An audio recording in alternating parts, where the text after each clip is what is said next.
Okay, it's 5 past, so I don't want to waste the time of those who've joined us on time. So welcome to Tier 10 for July.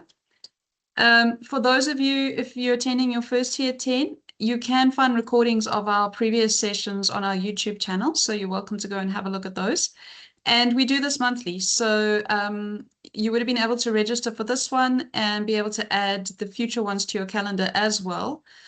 If you haven't managed to do that, you can just drop us an email and we'll assist you with adding those to your calendar. All right, so today's session, it's a useful one. It's not necessarily the most popular thing for people to talk about, though.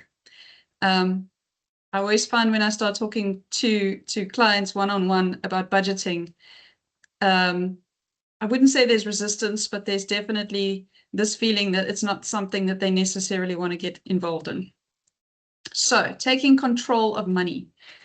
Now, the fact is that financially life isn't getting easier. It's getting more difficult. And if we don't take steps to start controlling our money instead of letting our money control us, then we are going to find ourselves in trouble, whether it be that we end up in debt or whether it be that some unexpected expense comes up and we simply do not have the cash flow to address that expense.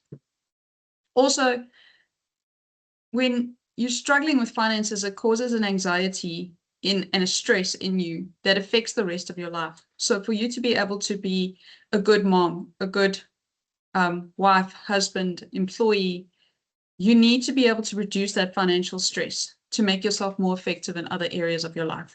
So today we're going to look at some practical things that you can do. And I encourage you to actually, when you leave the session, don't go, wow, that was interesting, and move on in life. Actually try to implement some of the stuff that we've spoken about. Even if it's just one small thing that you do something. Start today. All right, so as we said, life is not getting any easier.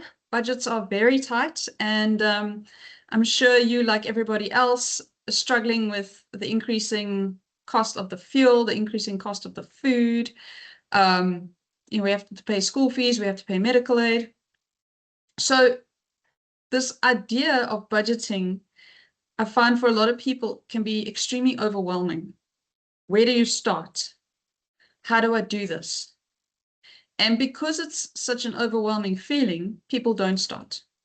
But, that's like going, I want to run the Comrades. Yeah, that's a great goal. But if you've never gone for a walk in your life, thinking I want to run the Comrades is an extremely overwhelming thought. It's better to start with small things, making gradual changes that they can then build up to bigger goals.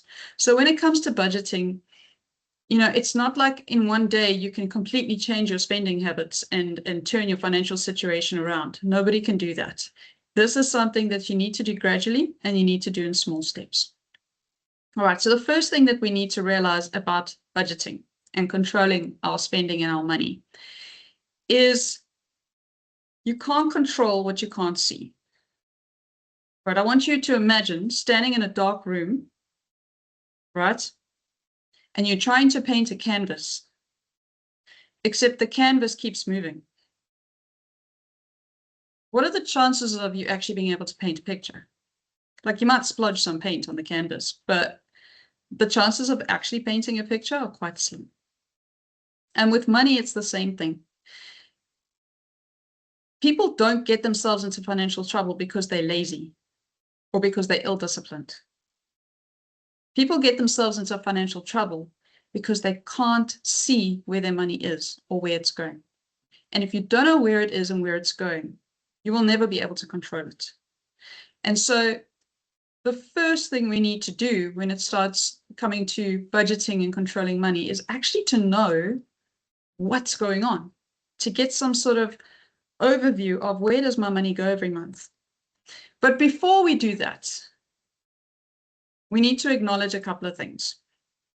And this is about the psychology of money and spending. All right, so there's been a lot of studies done into, why people spend, some people get themselves into financial trouble and others don't. They can earn the same amount, they can have the same demands. So we need to acknowledge that there is a certain psychology behind spending money. And there's a couple of things that, there's a few things that come into play here. So the first thing is your present bias, right? Your present pain always hurts more than your future pain. So what do I mean by that? The thing that I need to address today, let's say I need to buy a new dress for an event. That always is going to feel more relevant and more important than one day when I retire, I might not have enough money because I bought too many dresses. And then that's such a far away pain. It's not hurting.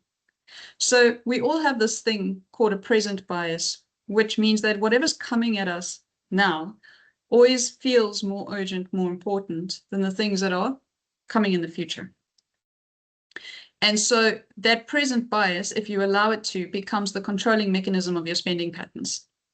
You have to learn to control that present bias by being able to plan what you're going to do with your money. So that's the first thing. The second thing is digital spending. Now this one is a big problem. I remember, I think my little girl was about 6, and she wanted to buy something from the shop. And I said to her, no, mommy doesn't have enough money for that. And she looked at me like I was crazy and said to me, but just tap that card you have. Like, in her mind, you tap the card and you take what you want. Like, there's no relation between tapping the card and money going out your account, or money at all. And we are not children, so we understand that there is a relationship between those two things, but it is just so easy to do an online purchase, to tap your card. You know, if you were to have to stand there and count out in 20 Rand notes the 1,000 Rand that you're spending on Temu, probably going to think twice. Because, well, firstly, it'll take a long time to count that much money. And secondly, like, the physical aspect of having to pay that money across has a different psychological effect on you than just tapping a card, pressing a button.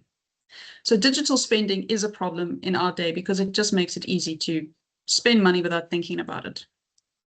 Then the next thing is that small expenses are often underestimated. So you might feel like, oh, you know, I'm just going to grab lunch at the shop, or I'm just going to sign up for another streaming subscription, or I'd rather pay delivery fees on this than have to go to the shop and get it.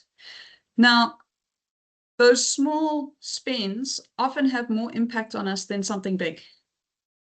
Because there's something big, we think about it, we process it, we might even, to an extent, budget for it. But the small stuff is often just so easy to, you know, buy 50 Rand lunch here and buy 10 Rand Coke there, and grab your kids some sweets at the Shell garage because they want some. And those little things add up quickly. And then emotional spending. So we all handle stress, sadness, happiness, guilt, social pressure differently. And there's definitely an element in society of emotional spending. I feel sad. I want to feel better. When I buy this thing, it makes me feel better. When my package arrives from Takealot, I feel happy. And being able to acknowledge that you're getting that emotional reaction, and to be able to say, okay, it's misplaced. I need to find a different way of being able to get that emotional reaction that doesn't involve spending money, because spending money leads me down a path that I can't afford to go. And then the final thing that becomes an issue for people is budgeting itself. If you start budgeting and you're so strict on yourself and you don't allow yourself any room for fun or for enjoyment, or for the fact that you're busy weaning yourself off of emotional spending, you will not stick to it. End of story. All right. That's why we said at the beginning of this, we're not trying to run comrades tomorrow. We're taking small steps. So when you start budgeting, it has to be a small step thing. You can't suddenly go from, I've never budgeted a day in my life, to now I'm going to stick to this ridiculously strict budget. And you know, if I can't afford the donuts at Pick and Pay, then I'm not going to buy it. We do have to some extent, wean ourselves in and be realistic. Otherwise, it's just not going to work. So we said, first thing we need to know is, where's my money going? And while we think about that, we need to think about these psychological aspects. But how do you know where your money's going? Now, some people are quite good. They have a fairly good idea of how much they spend on groceries and how much they spend on kids' toys and how much they spend on their pets. But a lot of us, we spend money, so we know I get X into my bank account, and at the end of the month, I've got Y left or minus Y left. But I don't really know what happened in between. And what I have found is very useful in this day and age is budgeting apps. All right, now why is it useful? The average person is not going to create themselves a spreadsheet and every single time they spend money, capture their spend. Okay, some of us do, but most people simply don't have the time or inclination to have to do that. And so there are apps out there that will do this for you.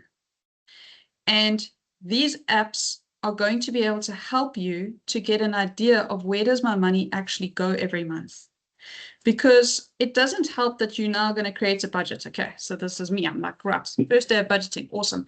My budget for groceries is going to be 1,000 Rand. Okay, but I'm feeding 4 people on 1,000 Rand. That is extremely unrealistic and it's not going to work. And then my budget's going to fail. So before I can create a budget, I need to go, okay, let me go back 3 months. Or let me start today and go forward 3 months, and let me see where my money actually goes. What is a realistic budget for groceries? What is a realistic budget for dog food? Because I don't know. I'll buy it, but like, I don't know. And so what these budgeting apps allow you to do is to be able to get a clear view of where your money goes. On these apps, you can create categories. Right, so you'll create a category for, let's say, groceries, pets, children, domestic staff, whatever it is, clothing, spending. And as you shop, most of them are quite smart in that if you shop at Checkers, they'll automatically allocate it to groceries. You can override it and you can say, no, that wasn't groceries, it was this. And it starts tracking what you're doing, and it allows you to see, where does my money actually go every month? How much do I currently spend on X? And my experience with these is it's been quite interesting, because a lot of people, they'll get to the end of the month, or they'll look back. Like if you use one of the banking apps, they obviously been tracking your purchases for quite a long time. And then they'll look at the categories and they'll go, what? I spent 600 Rand on coffee? Yeah, quite easily, because, well, you know, if you buy one every few days, and they're, depending where you're buying your coffee, it could be 50 Rand a coffee. And no one intended to spend 600 Rand a month on coffee, but they are. So it allows you to actually go, oh, wait, let's switch on the light and let's see where my money's going. And that really is the first step, because nobody can create a budget if they have no idea how much they spend on stuff. You have to create the budget first by knowing where your money's been going. Okay. So these, I've put on here a couple of different budgeting apps. Your Vault 22, which was the old 22/7. Most of the banks have apps within your banking app that will allow you to track your spending. And these things do work quite well, because they allow you to, like I said, do the categories, and they also allow you to put alerts on if you're getting near your spending thresholds and all sorts of stuff. It gives you data and insight into your patterns of spending, and it just allows you that information and insight that you need to start making changes. So highly recommended budgeting apps. Okay, what's the next thing we can do? Right, so now we got our budgeting app, let's say, or we just got our bank statement. And we need to figure out, where does the money go? Now, a lot of money gets wasted on different areas. Debit orders. How many of you know every single debit order that comes off your bank account? Okay, some people do, some people don't. But there could be debit orders that you signed up for a while ago, and actually you don't really need that thing anymore. And unless you go through your bank statement, you're not going to know what you're paying for. Sometimes you go on your credit card and you'll see like, I've got an iPhone, so then I'll see like my Apple account's been taking money off for stuff. I signed up to subscriptions at some stage, and what are they? What are they for? So being cognizant of those types of things is quite important, and making sure that you do an audit on those things at least once a year is important. Bank charges. Do you know how much you pay your bank? Because the average person is paying their bank 250 to 300 Rand a month. Now, I hope you're getting that much out of your bank, because it's a lot of money. You know, if you're on a very tight budget and you're paying 300 Rand a month for a bank account, you need to reassess that. And please don't get like hooked up in this, I want to be a private client thing, because this is going to cost you like 600 Rand a month to be a private client, which is great if you're getting 600 Rands worth of whatever. But if it's just 600 Rands worth of, when I pull my card out, I look good, you must decide if it's worth it to you, because that 600 Rand towards your retirement could make a big difference to your life. Right. Then convenience spending. So what is convenience spending? Convenience spending is, I forgot my lunch, and there's a Checkers just being built here. It's like 600 meters away. It's great, because I can just walk there every day. And you know what? The lunch is so cheap. I can just spend 30 Rand and get lunch. But if I spend 30 Rand every single day for 30 days, then I've spent 900 Rand on lunch. And, you know, like, I don't know. Do I actually want to spend that much money? So be careful of convenience spending. Coffees, lunches, little things like that, that you just sort of pay without thinking. Debt, okay. Debt is not an enemy itself, but the type of debt can be a big problem. So store cards generally have ridiculous interest rates. If you're buying clothing on a store card, please be very careful about what the terms and conditions are, because that 200 Rand dress could cost you 500 Rand at the end of the day because of the interest that's being added. So be careful what type of debt you take on. There is debt that is useful. There's debt that is good. It can help you in life. And then there's debt that's just destroying your financial future. So, you know, for most of us, if we want to buy a house or a car, we have to take a loan. We don't have a choice. But be careful what type of loans you're taking and for what. Taking a loan for consumable goods is almost an insane thing to do, because you're going to be paying back that money perhaps longer than you even have the thing that you bought. And that just doesn't make any sense from not even just a financial point of view, from a common sense point of view. And then insurance and things like that. All right. You should be revising your insurances on an annual basis, whether it be short-term, medical aid, gap cover. These things need to be revised. You don't take it once and then never think about it again, right? Because invariably you're being ripped off and you can get a better deal somewhere else. So think about those things. Now, what I'd like everybody to do, and at the end of this webinar, I'm going to give you a little exercise that you can go home and do. But one of the things that I highly recommend is get yourself your bank statement for the last 30 days and go through it. Have a look at all the debit orders. Do you know what they're for? Have a look at the bank fees that you've paid. Have a look how much you spent on food and takeaways. What subscriptions are you paying for? Go through that bank statement line by line and look at every single thing you spent money on. And part of the reason for doing that is actually psychological. I want you to face what you're doing. Because until you face what you're doing, you're not going to be able to change what you're doing. So sit there and go through it. Be present and be mindful. So when you see that money and you think, what did I spend there? Can't remember. It clearly wasn't that important to you if you can't even remember what it was. So this is a very good exercise. We'll talk a little bit more about it at the end. All right. So I've downloaded my app. I've looked at my bank statements. I've got a good idea of how much I'm spending on different things. Now I actually need to set up the budget. How do I do it? Well, there's many different ways of budgeting, and this, you're not going to necessarily have the same way that suits everybody. All right, so there's a couple of ways here that are demonstrated or that are suggested.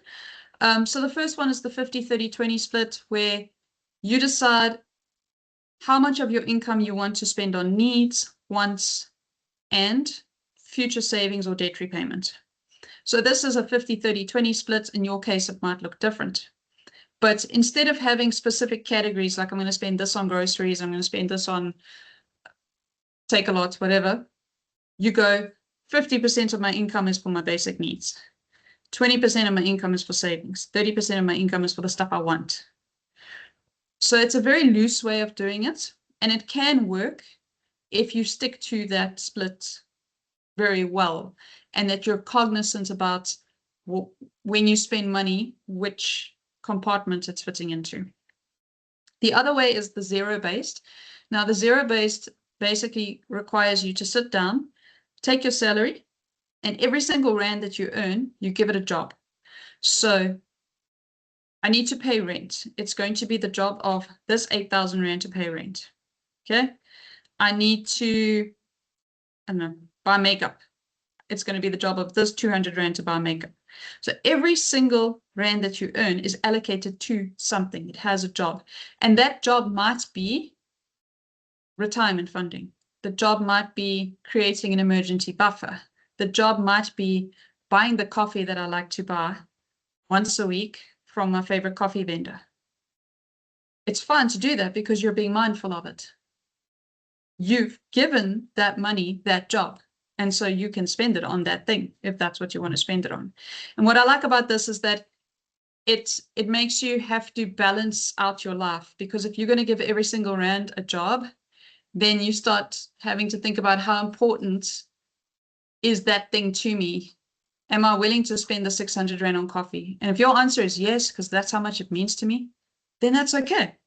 It just means you don't have 600 rand for something else. And that's where the trick is knowing what that something else is and not spending the money on that thing. And then there's the envelope system. Now, back in the day, you physically would have an envelope and stick money in the envelope and take the money out the envelope. And when the envelope's finished, you stop spending. All right. I wouldn't necessarily recommend in this day and age having my envelopes full of money. The good thing about this is it makes it tangible, because you physically have to take the money out the envelope. And that tangibility creates accountability. Today, generally what we would do is we would create different little savings pockets. So you'd have one for groceries, one for kids, those different categories, but you physically create the accounts. So you physically say, let's say you're on, it depends who you bank with, but you've got your main account that your salary comes into, and then you create an account for groceries. You create a little savings pocket for pets, a little savings pockets for kids, a little savings pocket for clothing. And you move the money from your main account into those accounts. So I've said I'm going to spend 5,000 rand on groceries. I put 5,000 rand in that account. When I go buy groceries, it must come from that account. So you might still be using your main card to buy the groceries. So you go off to Checkers or Pick n Pay, you buy 500 rands worth of groceries. Then you go on your banking app and you move the 500 rand out of your grocery account into your main account to pay yourself back. But now you've only got 4,500 for groceries. So now when you're tempted to buy stuff that you can't afford, you think twice, because you've only got 4,500 and you've got to make it last at the end of the month, and you still got to buy meat, and it just creates that accountability. Because if I'm going to blow the pet's budget on a fancy pet bed, then I got no more money for pet food. And it's probably more important that they eat than they have a fancy bed. So now you're less likely to just spend the money on the bed because you've got a category for pets. and you can't afford to blow that category for the month. So it starts to help you to be cognizant of how much money you're spending on different things. So this speaks a little bit about those things. So the separate accounts, and that's generally quite easy now in different banks. They allow you to add little savings pockets for all sorts of things. All right. The category limits. So like we've said, set a limit. Once you've done the exercise of knowing how much you generally spend on different things, then set the limit. Don't do it the other way around. Okay, because you're just going to come unstuck. Set a limit on how much you're going to spend on different things. Create the separate accounts for each of those categories, and then spend from those categories. When it's finished, it's finished. So if you finish your category for clothing that month and you see the best dress you've seen all year, it's too bad because you've spent your money. Which means that you're not just going to frivolously buy clothes, because what if you find that one thing you've been looking for and now you don't have the money for it? The 24-hour rule, this is very good. I see something, I like it. And this works well on shopping apps, guys, your Temu, your Superbalist, your Shein. Stick it in your cart. And 24 hours later, if you still feel the same, then buy it. But give yourself some time to process and stick and check out. Okay. And you know that these apps, they try and force you to do that because they're like, buy it within 3 hours and get this discount. Okay, don't fall for that nonsense. They're just trying to make you do impulse shopping that you shouldn't be doing. Weekly spending amounts are useful. So sometimes you give yourself, take your salary divided by 4, have a weekly amount that you can spend. And the automated savings is very important, because automated savings means that at the beginning of the month, you're taking out a set amount of money and you are putting it into savings accounts. And the first savings account that you should have is for irregular expenditure. So car licenses, school uniforms, December holidays, presents for family, those things that you don't buy every month, but you're going to, you're going to have to spend money on at some stage in the year. Building up a nest egg for that, very important. And then the last thing I want to touch on, for those who might find that there's a specific thing in their life that they struggle to control their spending on. If you can, depending on if your bank allows it, get a separate card for that stuff. All right, so I'm going to give you an example. Let's say my thing is that when I go out with my friends, I plan to spend 200 Rand. But then I have the first drink, and then my plans don't feel so set in stone anymore. And then I buy the second drink and the third drink, and before I know it, I've spent 500 Rand. If I have a specific card for that, and when I go out with my friends, I only take that card, then I cannot overspend. It's impossible, unless my friends are going to buy my drinks for me. But what I'm doing is I'm imposing upon myself a set line in the sand. I cannot spend more than this. And if you specifically have a problem with an aspect, then do that. I'm going clothing shopping. I know I'm going to probably end up underspending because I know I'm in the habit of doing it. I can't help myself.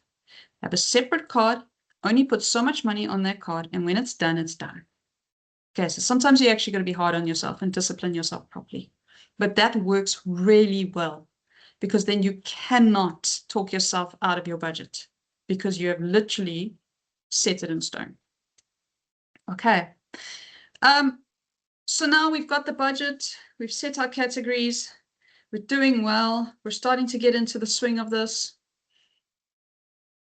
Now I need to start saving. All right, and starting saving for some of us can feel like really difficult because, I should probably save 5,000 Rand a month, but you can't do that to yourself. All right, start small. So even if it's 100 Rand a month that you commit to saving, start today. Take the 100 Rand and stick it in an account for savings. And some people can put 100 Rand into an account that they can see and they won't touch it. But the average human, let's face it, if we can see it, we want to spend it. So what we do is we help people set up a savings account that sits outside of your site in an Investec account. You put money in there every month and you can't see it. You'll get your statement once a month, but you can't see it. And because you can't see it, you're not inclined to spend it. And when you want to spend it, there's no card that you can tap. When you want to spend it, you have to send a request, please pay this amount out. And it goes through a process. We phone you, we verify that it's from you, and then we process your payments. What that allows you to do is it allows you to separate yourself from your savings and separate it from the rest of your finances. So this works really well with like saving up money for school fees and stuff like that, because there's some things that you have to pay every year. And when you get to the end of the year, now you're trying to find money for it. Don't do that to yourself. Right. But if you're starting when it comes to savings, building the habit is actually more important than how much you're saving to start with. Building the habit is the most important thing. So start small. Don't reach too high, because then it's not going to be sustainable. Start small, automate it. So have it go off your account without you physically having to do anything. Create one of those automatic monthly transfers. And build yourself up something. It's very satisfying, and congratulate yourself. So when you get to your first 1,000 Rand, give yourself a pat on the back. When you get to your first 5,000 Rand, reward yourself, buy the donut. When you get to your first 10,000 Rand, then you can have coffee and a donut. All right. So reward yourself for the savings. You know how I said sometimes we spend emotionally because it makes us feel better? Allow saving money to make you feel better. Congratulate yourself on your goals and on reaching your goals. And allow that to start giving you that same feeling of, wow, I feel good about myself. I've accomplished something. All right. And then if you are paying off debt, as the debt starts reducing, increase the savings. All right. Don't just start blowing the money that you were spending on the debt. Redirect it. As the debt comes down, redirect it to savings. Now, when it comes to debt, okay, this is obviously quite an important topic, because if you are already in debt and you're already living off your credit card, then all these other things that you're trying to do are important, but so much harder to achieve. Right. So when it comes to debt, firstly, stop. At some point, you have to acknowledge that maybe you can't afford the lifestyle you want. And that is a chat you've got to have with yourself. Because maybe your friend earns more than you. Or maybe your friend earns the same, but they're not feeding 2 children. But at some point, you have to have that chat with yourself. I cannot afford to continue going the way I'm going. Sit yourself down and go, I need to stop. And if you need to cut up your credit card, then do that. But unless you do something, no one's going to be able to help you until you get handed over. And then you got worse problems. So you need to have that conversation with yourself and stop. If you need debt counseling, get it sooner rather than later. Don't be embarrassed. It's not an embarrassing thing to go, okay, I'm going to take control of my life. That's not embarrassing. That's doing something positive for yourself. So if you need that, do it. Do it before it becomes so difficult that you're going to not be able to dig yourself out of this hole for the rest of your life. It's okay. It's okay to need that. Get on with it. And then when it comes to debt payments, you need to write everything down that you owe. You need to look at which ones are the most urgent. Okay, so like there's some things you can't put off. SARS wants their money. They want their money now. Also look at the interest rates you're paying. The higher the interest rate, the sooner you pay it off, the less you end up paying. So clothing stores and stuff like that. And then close the account. Please stop spending the money. You can do all of the stuff we spoke about. But if you just keep spending on credit, you're wasting your time. Because you're not going to go anywhere. Okay. So with the debt one, knowing what you owe, actually being realistic with yourself, sit down, list all the accounts that you owe money on, and then start working out what you need to pay to each of those accounts and stop letting them grow. Right, so if you've got an account at that shop that you owe 5 grand on and it hasn't come down for the last 3 years, stop shopping there. It's like the only way you're going to be able to help yourself is to actually be honest with yourself. All right, so we said at the end we would do a little exercise. So we will send out the exercise to everybody. But this is your 7-day money reset. All right, so I'm a financial advisor, so this is fun for me. For the rest of you, probably think it's terrible, but it could be fun. So first thing you're going to do is you're going to pull your bank statement for the last 30 days, right? Like we said, you're going to go through every single thing that you've done, not the balance, every single transaction. And you're going to acknowledge every transaction. Then you're going to find one thing that you don't need anymore. Some of us will need to look harder than others, but look for something that's just a money leak. It's leaking money. Maybe it's that gym subscription of the gym you haven't seen in the last year. Like, be realistic. If you haven't gone for the year, you're not going to go. Just cancel it. All right? Find something that you don't need anymore and cancel it. It might not be a specific subscription. Maybe it's that coffee you buy every morning on the way to work. Stop. Okay. Then choose a spending category that you want to control.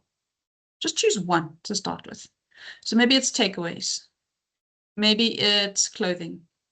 Maybe it's toys for the kids. So if you're like me, I don't feel the need to spend money on myself, but I'm terrible because I buy my kids all sorts of junk that they don't need. Choose one thing you're going to take control of. And for the next 30 days, control yourself. Don't spend money on it. Or set the limit. So my limits are 200 Rand for the month. Set the limit, stick to it. Just choose one. Don't try to control all your spending. Try one. Start your savings account today. Whether it be a savings pocket that you open on your bank account, whether you want to open a little tax-free savings account, whether you want us to open one of those Investec accounts for you, start one. Make it 50 Rand, 100 Rand, whatever. Just start. Because the act of starting is healthy for you. And then create yourself a separate pocket. So the separate pocket is going to be for those once-off, ad hoc things that I've got to pay during the year.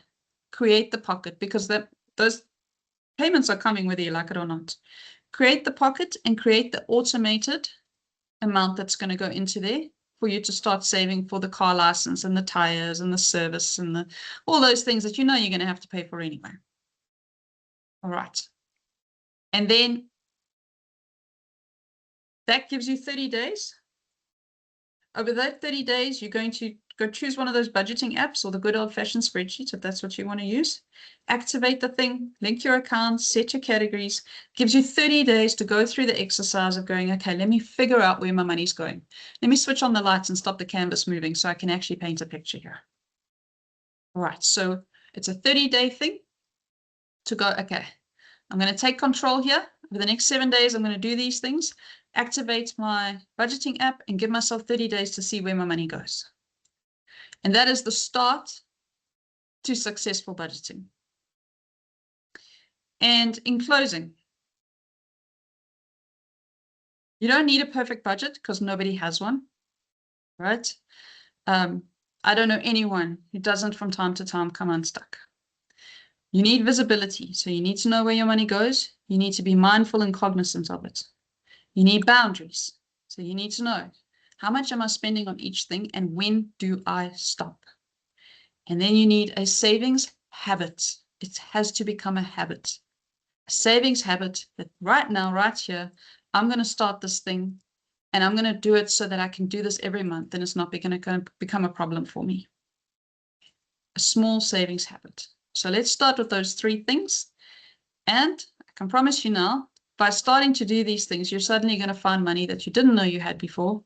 And it's going to free up some space in your budget and hopefully reduce the stress that you're experiencing from a financial point of view. All right, so thanks everybody for joining us. That's the end of my part of the webinar. If anyone's got some questions, we'll be happy to take questions.